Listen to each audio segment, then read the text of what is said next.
I want to start out right out of the gate just talking about the radio program. I mentioned you're on hundreds of radio stations. You've been doing this for a long time, going back to being a top 40 guy before you got into news talk. Where do you see the state of radio today, and how do you feel about the health of the radio program? So let's start with the health of the medium itself. I'm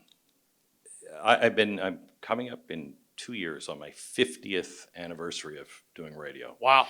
And I go from city to city, and I will go to these stations, and they are empty. They are just not the way they used to be. And ever since I was a kid in the 70s, everybody said, radio's over, especially AM radio. It's over, it's over, it's over. And it's not over. And it's still not over. We're at an inflection point right now that I think if people will start to look at the new tools on the horizon, start to look at the way people are connecting with personalities, start reinvesting in personalities and looking for the people that can be local and go extreme local, I think the broadcast industry has a rebirth locally. What people don't understand about broadcast is it's so important. Narrowcast is one thing, and that's your podcast. Broadcast is the top of the funnel. And if you don't have the broadcast, if the people who are just podcasting would understand the ability of broadcasting, if you could bring them together, I think I might be one of the only ones that have true podcast, broadcast as well, and put them together.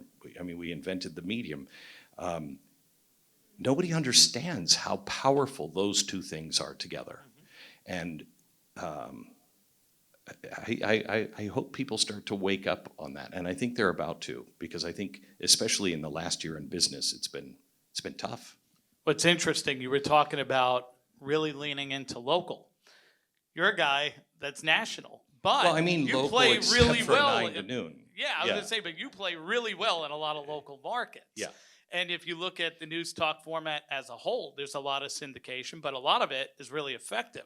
So syndication is really, really good, especially in the local markets, because you can't find that much talent. Right. I mean, Julie has a hard time finding that much talent, on the national scale, and Premier is the best in the world.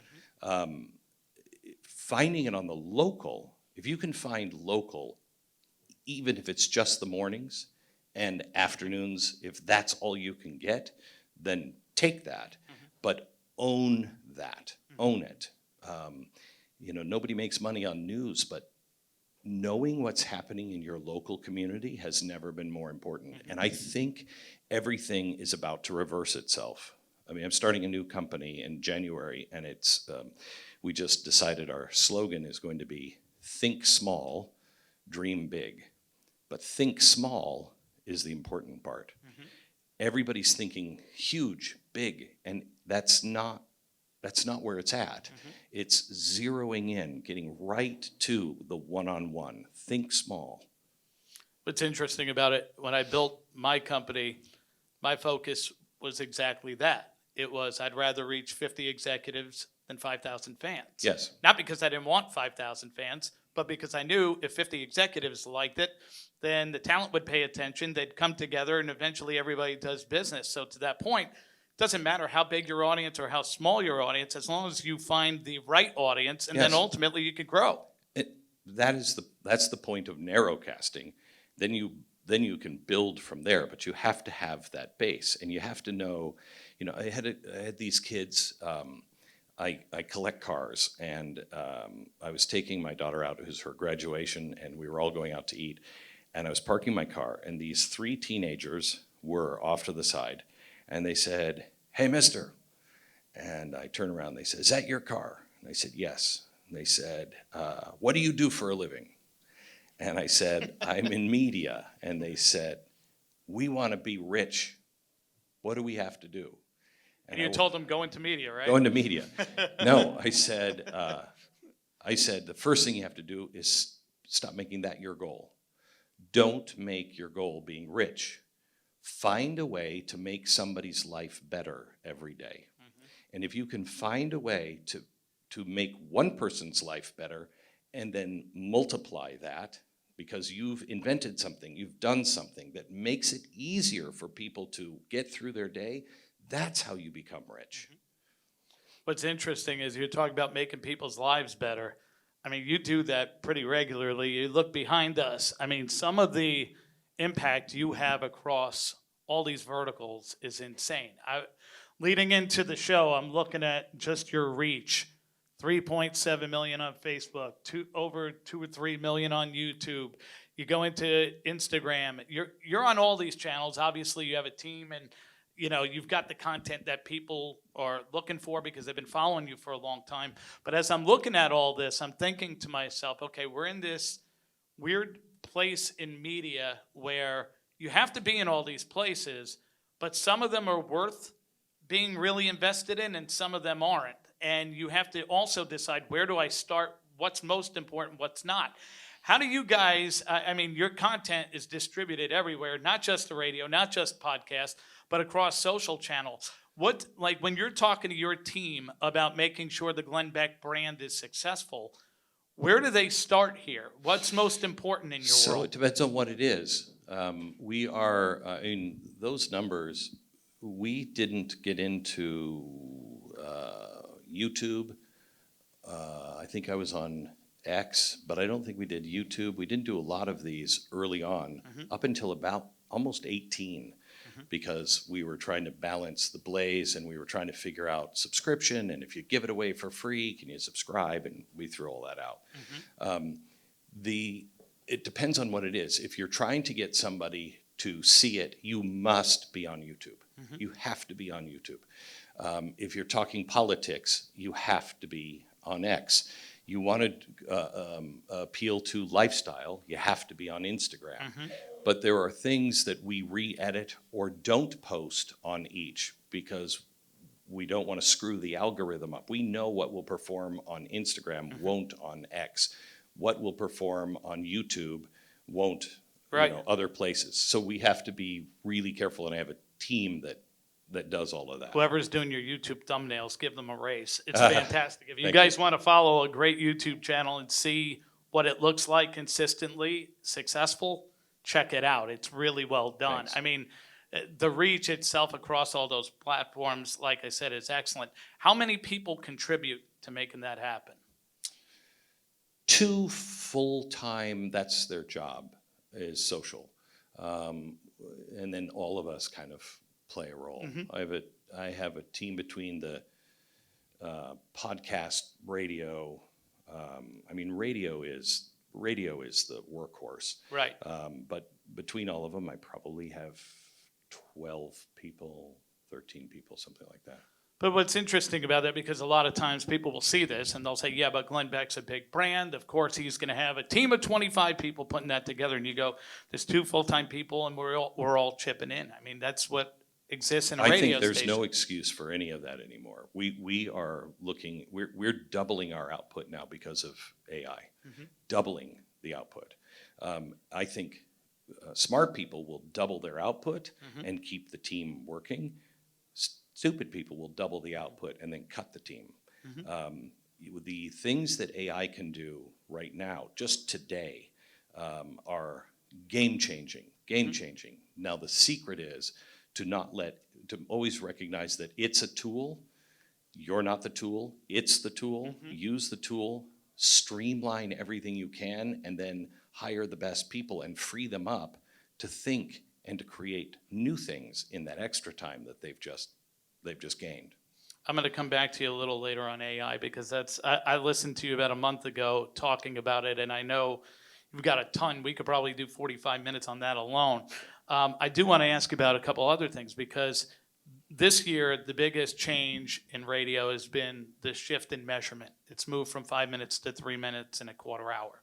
And we're not through a year. There's a lot of data I showed earlier where you could see some things where stations are taking off, doing great because of the change, and others that are experiencing pain. So it's still relatively new.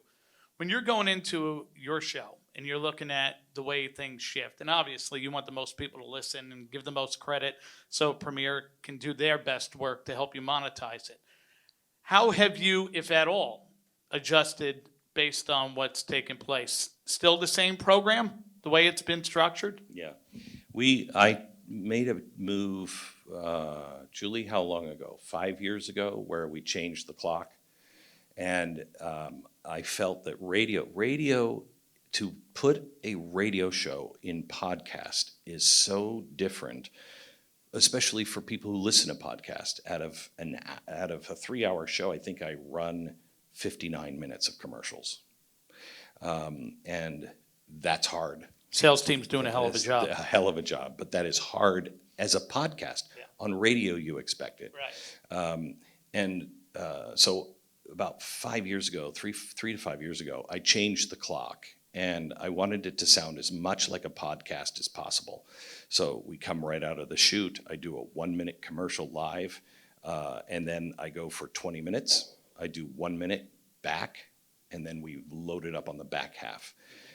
We make tons more money doing it this way. It's a lot of work on the talent because I do 5 commercials.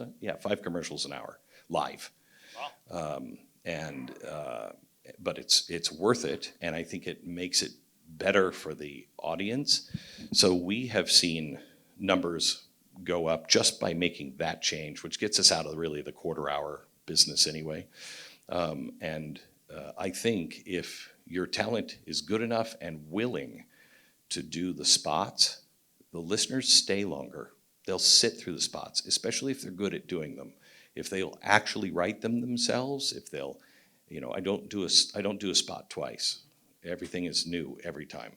The listeners sit through them, and they strangely don't complain about it, which I think is a remarkable feat. I'm always curious when I talk to folks who work on a national show, because I remember I used to produce Dan Patrick. And when I produced Dan, we would come into the office and they'd say, "You guys are crushing it. Dallas and LA are through the roof. We couldn't be happier." Next day, "We got to talk. You guys are getting your ass kicked in New York and Chicago." I'm like, "Wait a second. Am I supposed to focus on LA and Dallas or New York and Chicago? Tell me which one and we'll put our focus there." So when you're looking at the success of the radio show, and people have their thoughts on measurement and whether or not it's perfect and it's got its warts and all that, how do you judge if the show is or isn't working when you're talking with your team? Because you've got successful podcasts, you've got successful social channel. A lot of these things in terms of overall audience are great. But if they're not listening to a particular piece of content, or if they're not listening to the full show, how do you evaluate what is and what isn't working? On radio, I call Julie. Because I don't pay attention to the ratings. I never have. Yep. I want to know the broad stroke. Yeah. I've never changed anything because of the ratings.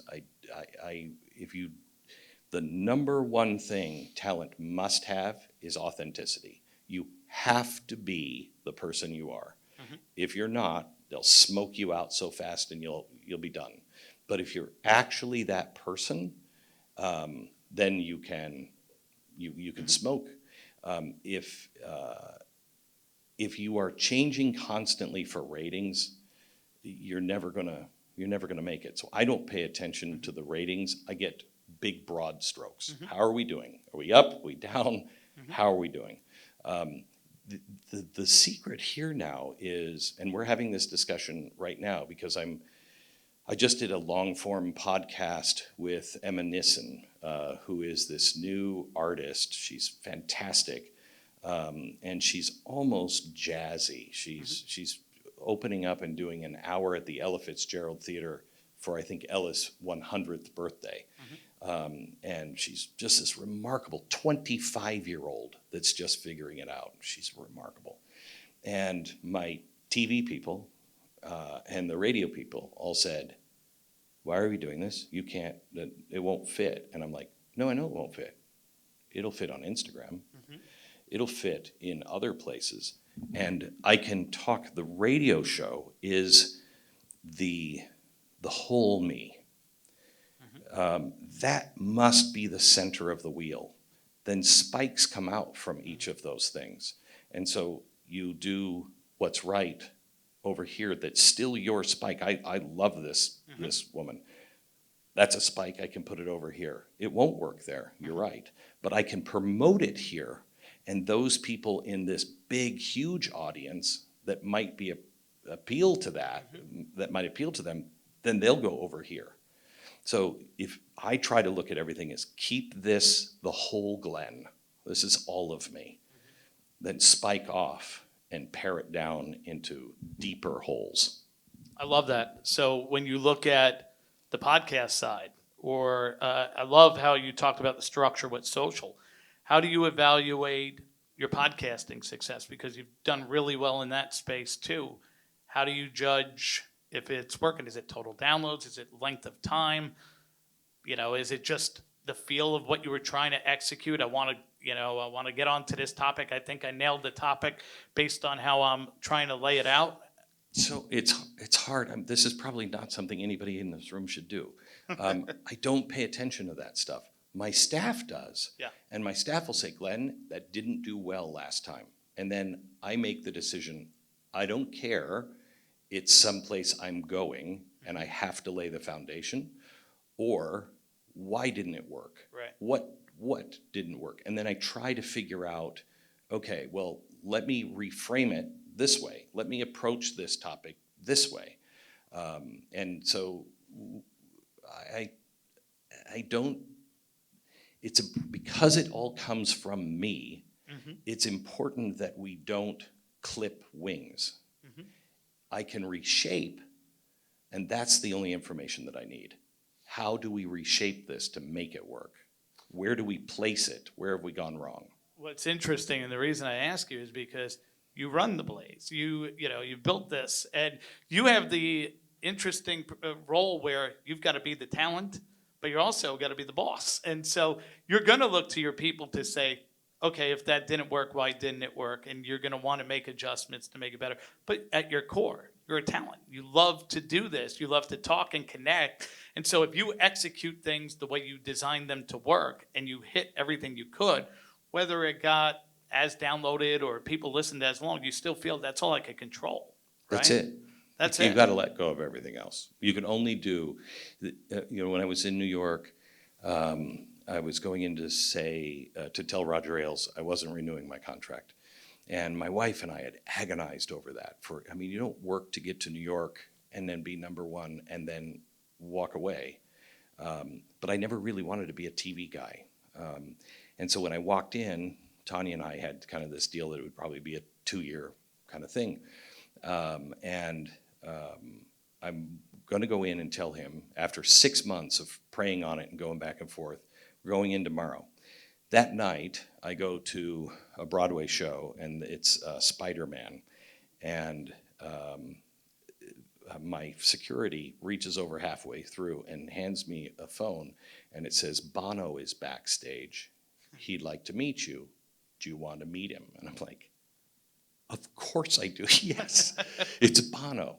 And so I had been talking to them because they were having problems with the show. It was in previews, and they were having problems with the show.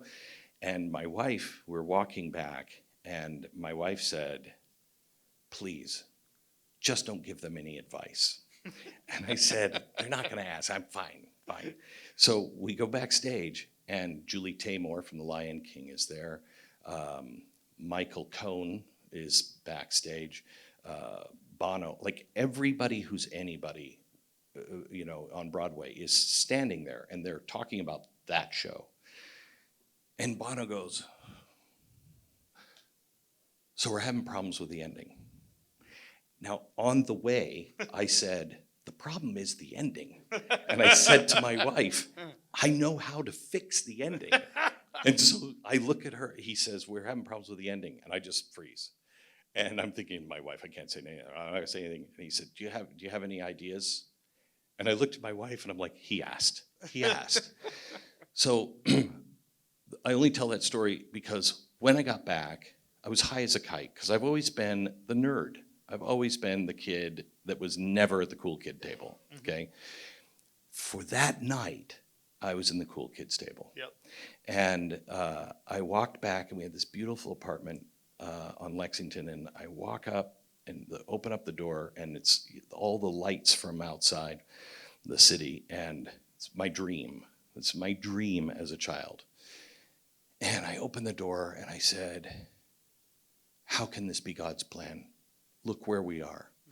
And she said to me, I'm going to bed, which was the best thing she could have.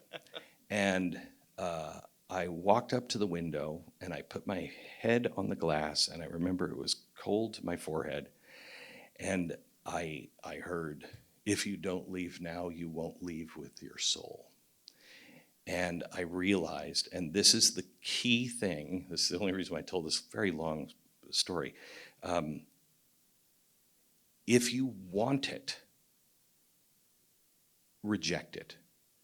The minute you start to want it so desperately that you will do anything for it, you're going to lose, and you're going to lose your soul. Want, be happy with what you have, know who you are, do that consistently. If people connect with it, great. If they don't, fine.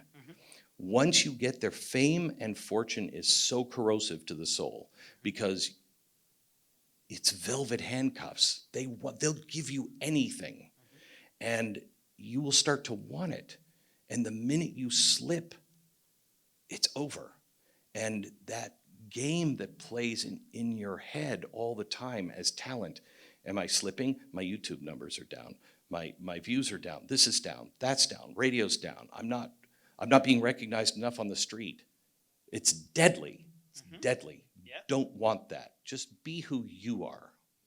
Since you were giving out advice to Bono, I want you to give us some advice in here because, you know, when you look at the News Talk format, I didn't say he took my advice. I didn't Yeah. say it was good advice. Well, we might need to take your advice. So you look back over the last few decades. I mean, some of the biggest talent in talk radio, in the history of radio, have emerged. Yourself, Sean Hannity, Howard Stern, Dave Ramsey, the list goes on, right? Today, we were talking backstage. You're under 25. You're getting into the business. You know, I don't see a lot of this coming right now, the next generation of talk talent. And when you look around local markets, it's really become hard to find. It's not that they don't exist. Like we have Pete Mundo in here somewhere who's fantastic. But there aren't 20 Petes right now. And if they are, There never been 20 Petes. there might not be 5. And there was 5. So if they existed in the past, you chased the dream. You moved markets. You went from one format to another. You really wanted this. Today, people could take a phone out and start putting content out. That's different than being able to talk to an audience for 3 hours, 40 minutes, an hour. How do we find and get the next generation of talent excited in being part of News Talk Radio in 2025? Do we? I've been with Clear Channel iHeart since 1989. They had 7 stations at the time. And I was programming some of their stations back in the 80s and early 90s. And I was doing it with Mark Mays, who was my age at the time, young, and, you know, Daddy owned all the stations. And I remember I picked him up from the airport at one point, and they were just cutting everything. And I said, Mark, you're a banker. I've been in this business for 20 years, and you'd not find another me if you keep cutting. You can't keep cutting. Yes, the weekenders stink on ice, but they won't eventually. You have to have the farm team, have to. The farm team is actually online now. Being able to find the people who who actually have it. and either are really young and in your area or really young and would come and do, because you cannot just do broadcast. You have to do all of it. And if I would be a station owner that would be trying to convince some of these podcasters to come in and bring that in-house. And especially if they're young and haven't made it yet. The problem is, and maybe it's always been this way, the reason why these guys are up there is because they lasted. They lasted. It is easy to make it. It's hard to last. And I can tell you, I have met so many people, so many 20-somethings, that I look at and go, you are a superstar if you will do one thing. Whatever that one thing is, one thing. Very few have all of it, and almost none of them are willing to work for it. That's the problem. You have to find the talent. You have to find the talent that is smart enough. I remember I'd been fired from morning show after morning show because the program director would only give me a year to turn the thing around. And I'm like, it took you decades to screw this up. How about 18 months? How about 2 years? And it was so hard to turn things around. I finally learned it doesn't matter what the ratings are if the sales are good, okay? That, if I could get good sales, that would give me time to build. There's your 18 months. There's your 18 months. There's your 18 months. Talent does not understand. I mean, even there are talents now who are national and who are also talent who are big on podcasts that don't have a clue how to read a spot. They don't have a clue that's how they have a car today, is that client over here. And you have to put as much into that 60 seconds as anything else. But nobody is thinking about those 60 seconds.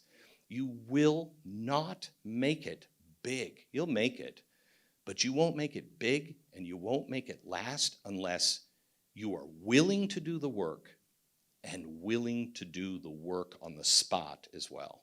You talk about essentially being your own business, and you got to put the time into it. I want to get your perspective. I know you're a collector. So if I asked you in 10 years, does Glenn Beck have the AM radio band in his museum, or is it still alive and thriving? Alive and thriving, if people understand local. So I want you to take a listen. I wanted you to hear the other side of this. I just stumbled onto this last week. This is the CEO of the Consumer Technology Association, Gary Shapiro. Listen to his reasons of why he thinks preserving the AM radio band isn't important. Everyone else in Washington would love it if the product was mandated. But to us, it's just silly because the reason they want to mandate it, that's stated, is it's a safety issue, and AM radio is one of the ways. But there's FM radio. They're not trying to mandate that. There's obviously satellite. There's cellular, your phone, and How all many sorts of times have you services. gotten an Amber Alert on your phone where you're Amber having Alert. There's quiet dinner or TV you're in a radio, which movie I kind theater? of like. It's pretty yeah, cool. and all of a sudden everybody's phones go off at the same time. No, it's a good thing that There's they're 100 ways, but Yeah. but the real reason is only about the fact that there's AM radio stations and they're afraid of going under because of declining listenership. But the safety reason assumes that there's someone working at the AM station when the disaster occurs, which is a very unclear assumption. And Congress, I think it's incumbent on them to just find out the facts first, and they don't want to. Because the real reason that the Congress is interested in doing this is because radio broadcasters put them on the radio. They have PSAs. It's the big loophole in the lobbying law. And you can get your name out there as an incumbent member of Congress by being blasting with a PSA that the National Association of Broadcasters is more than happy to help you with. And it's a loophole. It's a lobbying thing. And, members of Congress, their number one thing is to get reelected. And that's sadly what's going on here. So what is he on point, or is he missing the point? I don't think he's ever worked at a local radio station before in his life, so he doesn't understand He has never, I mean, my listeners have raised and given away over $250 million in the last 10 years. And we are the first on scenes and the last on the scene. When everybody else is gone, we're still actually building houses in the Carolinas from the last storm. We were one of the first on the scenes down in Texas with the floods. And I can tell you right now, what local radio does that no one else does is they are there in the community when there is a real problem, not an Amber Alert. When there's a real problem, that AM radio is the lifeline, okay? XM Sirius is not gonna do it. Premier can't do it. I go into these communities after disasters. It is the local AM radio station that is the one that is actually providing the help and the information. I'm really passionate about this. That is ignorance that is speaking that way. AM radio is essential. Local AM radio is essential for national defense. I promised I wanted to pick your brain, and that was outstanding. I want to pick your brain on AI because I do want to give folks a chance to ask you a question or two. But I listened to you about a month ago talking about how big you saw this coming and how bigger you think it will be. And then I was watching a video, and NVIDIA CEO Jensen Huang was on television, and he talked about where he sees AI going. I want you to take a listen to this, and then I want to get your reaction to it. Everything that moves will be robotic. Every car, every tractor, every excavator, of course, there's going to be robotic manipulators in factories, robotic movers for moving inventory around. There will be robotic humanoid robots that are very general purpose. We're going to see robotic systems of all different kinds. They're going to be in hospitals doing robotic surgery. They're going to be in factories building things. They're going to be in farms doing agriculture. We are going to be busier in the future than now. And the reason for that is because a lot of different things that take a long time to do are now faster to do. And I'm always waiting for work to get done because I've got more ideas. Most countries, most companies have more ideas than we know what to pursue. And so the more productive we are, the more opportunity we get to go pursue new ideas. Some jobs will go away. Many jobs will be new and invented. But one thing for sure, every job will be changed as a result of AI.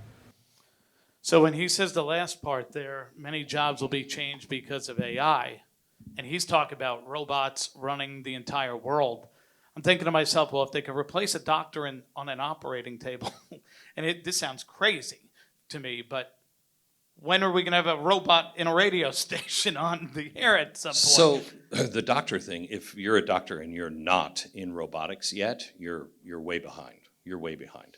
The only thing that is stopping surgery from happening, on a battlefield with a doctor here in New York and a battlefield in Iraq or wherever is latency. That's it. And that is closing faster and faster all the time. He's absolutely right. Everything is going to change. Everything is going to change. He is underplaying the amount of regular people. There's two kinds of people. There's people like him, people like you, like me, that start our own business, and we have ideas and we want to create. There's a lot of people that just want to go in, do their job, raise their family. They're not motivated like we are, okay?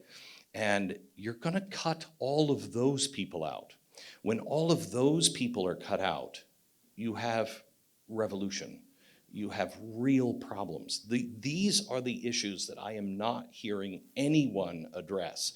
Those jobs are going to be lost at factories.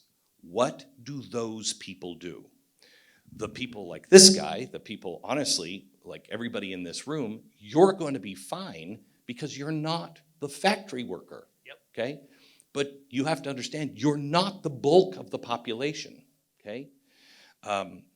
You're the upper 10%. Now, out of that top, you're going to start slicing that because everything is, I fear a world if we don't pay attention to this and make smart decisions now. We are going to find ourselves in a very dystopian world where we are talking about being paid for doing nothing, where you will have corporations talking about medicating people just to keep them, a little bit in line. If you don't believe me, read Noah Harari. He is terrifying, and he is the lead thinker on what to do when all this happens. But forget about all that, because that's going to happen the way it happens, and we're just going to have to do our best to navigate through it. The thing that we have to understand now is, and I said this earlier, AI is coming.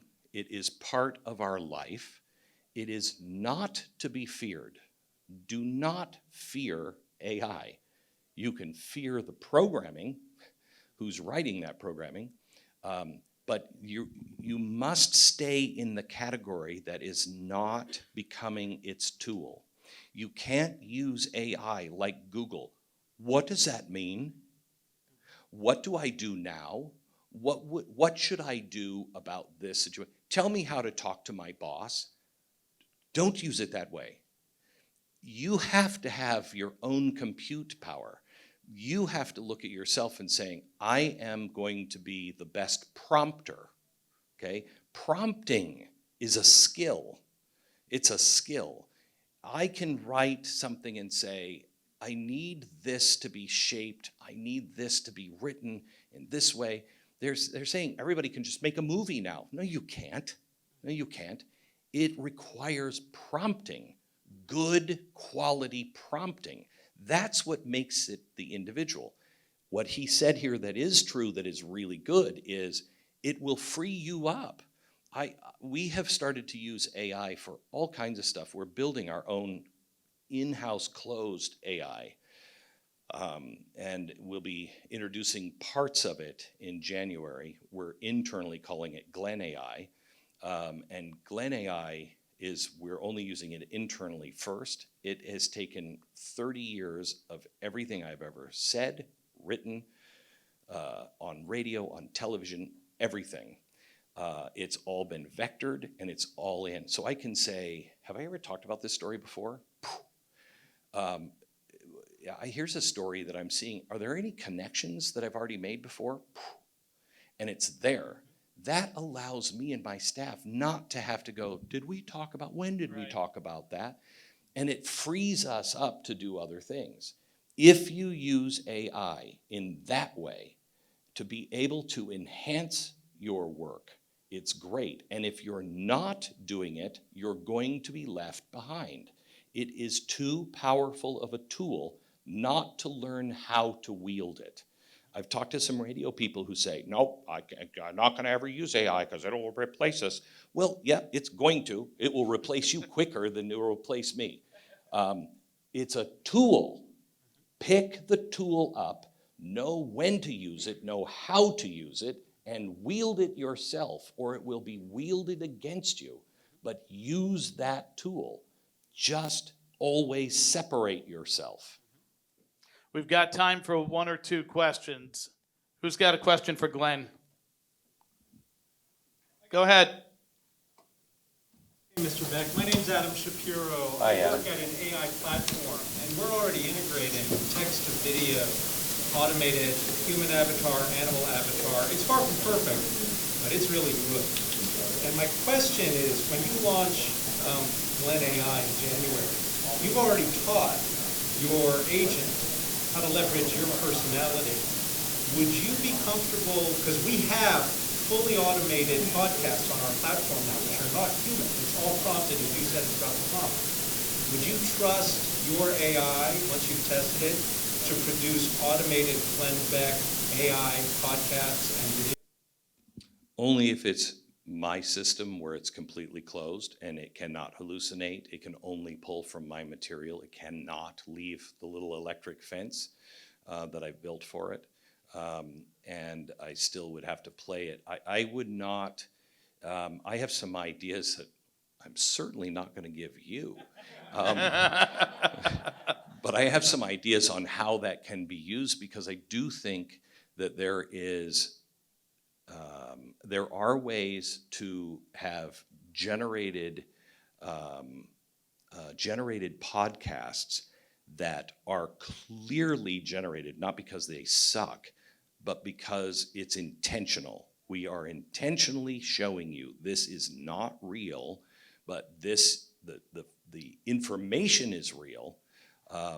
I think there is a place for that, but I have very specific ideas on it. But it's anybody who tries to do it and make it look like them, and there's going to be all kinds of people who are going to use AI for all kinds of things. And once that starts to unravel, once you get caught doing that, it will destroy your reputation. Destroy your reputation. Guys, warm welcome to Glenn Beck. That was Thank you. great.